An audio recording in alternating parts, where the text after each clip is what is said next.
லங்காஸ்ரீ இணையதளமூடாக ஆடி மாதத்திலே வருகின்ற செவ்வாய்க்கிழமையினுடைய விசேஷ தினங்களை பற்றி உங்களோடு கலந்துரையாடுவதிலே பெருமகிழ்ச்சி அடைகின்றோம். ஆடி மாதத்திலே வருகின்ற செவ்வாய் என்பது ஆடி செவ்வாய். இந்த ஆடி செவ்வாய் காலங்களிலே அடியவர்கள் சுமங்கலீனாம் தீர்க்க சுமங்கல்யாவாப்தியர்த்தம், சுமங்கலி பெண்களெல்லாம் தீர்க்க சுமங்கலிகளாக வாழ வேண்டும் என்பதற்காகவும், கன்யானாம் உஜிதகாலே விவாக கல்யாண சத்வர ஆனுகூல சித்தியர்த்தம், கன்னி பெண்களெல்லாம் விவாகம் உரிய காலங்களிலே விவாகம் நடைபெற வேண்டும் என்பதற்காகவும், ஜாதகரித்யா ஜாதகதோஷ நிவாரணார்த்தம் நவாம்ச கிரகாம்ச சக்ரதோஷ நிவாரணார்த்தம், ஜாதகத்திலே செவ்வாய் தோஷம் உள்ளவர்கள் இந்த விரதத்தை அனுஷ்டிப்பார்கள்.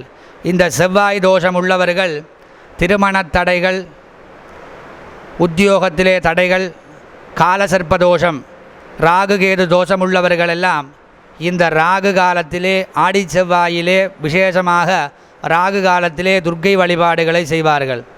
வருகின்ற ஆடி செவ்வாயிலே மாலை 3:30 மணி முதல் 4:30 மணி வரை உள்ள ராகுகால நேரத்திலே ஸ்ரீ துர்கா பரமேஸ்வரி அம்பிகா தேவியை வழிபாடு செய்வதனாலும், அபிஷேகப் பொருட்களினாலே அபிஷேகம் செய்வதனாலும், அலங்கார பொருட்களினாலே அலங்காரம் செய்வதனாலும், நெய்வேதப் பொருட்களினாலே நெய்வேதனம் செய்வதனாலும், நெய்த்தீபங்களை ஏற்றி வழிபாடு செய்வதனாலும், குங்கும அர்ச்சனை வழிபாடு செய்வதனாலும், சகஸ்ரநாம அர்ச்சனை வழிபாடுகள் செய்வதனாலும் அம்பிகையினுடைய பூரண பலனை பெறலாம்.